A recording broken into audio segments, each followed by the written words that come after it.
NRG Stadium may be the center of collegiate basketball in 2023, but 52 years ago, the Astrodome was the focus. 3 years after the game of the century when U of H beat UCLA, Houston was once again at the forefront, this time hosting the 1971 National Collegiate Basketball Championships. Having a venue like the Astrodome, or in this case NRG, is extremely important to attract those types of events. John Wooden's UCLA dynasty was back in the Dome, vying for its fifth straight championship, going up against fellow heavyweight Villanova. University of Houston professor Billy Hawkins says having these high-caliber teams of the time in town showed Houston was a big player in college basketball. Not only UCLA, but Villanova, but it also speaks to the city of Houston and its capability to host major events. And I think that is probably when we start seeing the city of Houston being considered a major sport town. In the end, UCLA won the championship, winning 68-62.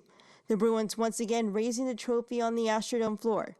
The Dome itself was an attraction for the NCAA tournament to come to Houston, but it also proved not to be an ideal basketball facility, mostly because of its size. When you think about basketball, for instance, intimacy is very important, right?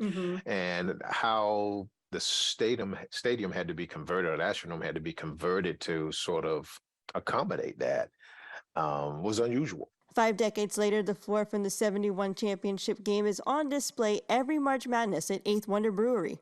So this is actually just the centerpiece of the court. The whole floor actually didn't fit in the building.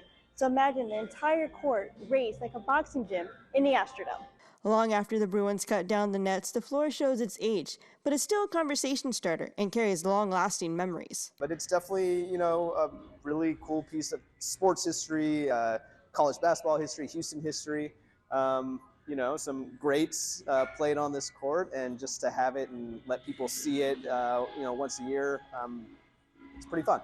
The 71 championship was a predecessor to the Final Four, but the fact that it was played in the Astrodome showed the stage that the tournament could be on and began the standard for the March Madness we know today. In terms of how it has grown, definitely in terms of the interest, I think it did set a precedence for, other major facilities. In Houston, Priscilla Riojas, ABC 13, Eyewitness News.